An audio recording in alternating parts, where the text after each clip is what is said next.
In a region that is key not only to the stability of the continent, but also as a launchpad of peace for the rest of the world, these evolving and emerging threats cannot be dealt with efficiently by countries or organizations working in isolation. For effectiveness and efficiency, collaboration has been key to the success of the IGAD Security Sector Program. IGAD Security Sector Program operates under the umbrella of Peace and Security Division (PSD), ensuring coordinated efforts for regional security and peace. A key collaboration is the IGAD Promoting Peace and Stability in the Horn of Africa project, IPSHAR. IPSHAR has been critical in enabling not just IGAD SSP to attain its objectives, but in the overall peace and security strategy of IGAD. We have the contribution of IPSHAR is very critical in terms of addressing the different security threats. So our different engagements and also the different interventions that I have mentioned earlier, and also the key achievements that we have exhibited during this probably 4 years was supported by IPSHAR. So IPSHAR has contributed a lot in addressing the security threats, and also, reaching to the different wider audience in our engagement, because it has helped us through their support, and it has helped us address, and also target different. EU is the major, funding partner for IGAD through IPSHAR as well, and EU's role, through IPSHAR and other bilateral engagements has really been very, I think a very good partnership is there with EU and IGAD, and specifically for ISSP. So having those partners partner with us was very much of basically a necessity, I think. However, even as these dangers continue to threaten the stability of the region, the ISSP has proven to be the guardian of our member states as it contributes to the overall peace and stability of the region and manages what they call the triple E threats.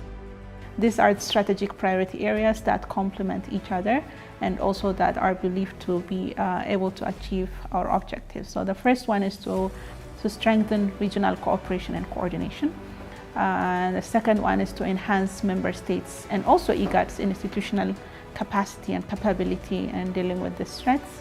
And the third one is to promote and also the promotion and also the signing of the different legal instruments from different levels, be it national, regional, and international legal instruments that specifically deal with the security threats. So having this intercomplementary strategic priority areas really helps us in achieving the overall objective. These successes, though, have not been achieved in the absence of challenges. Key among them is the different needs that every member state has, creating the potential problem of having to address complex needs and specific asks from member states. We have made different assessments or studies that identify the vulnerability of member states in terms of the security threats, the level and complexity of these threats within the region. So that assessment has provided given a finding and also recommendation in terms of how we are going to deal with it. So that assessment has really provided a good insight for member states and also for IGAD as well.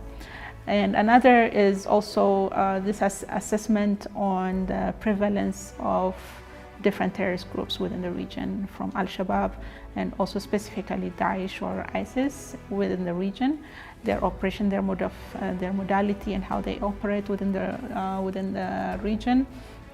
We have that on hand as well. And also we have assessed the criminal information system of each member states, where we hope that at regional level we'll have a common or harmonized approach in terms of criminal information sharing across law enforcement agencies and also the criminal justice sector. The successes of the past decade and a half for the IGAD SSP project has been noteworthy. But for the member states to continue benefiting from its work, more needs to be done. This includes the operationalization of a regional impact assessment report that seeks to enhance collaboration between member states on matters law enforcement, intelligence, and judicial cooperation. Our work specifically in regional cooperation and coordination will be materialized going forward, and I hope that partners, development partners, will be able to come on board, as are the member states are on board with that mechanism. So that's the major, achievement that we have had, and also we are going to capitalize on that going forward. But in addition to that, we are also going to continue in enhancing the capacity and capability of member states, given that these threats are, evolving and new threats are emerging. So for instance, the issue of unmanned aerial vehicles, drones, issues of cybercrime, it's very huge.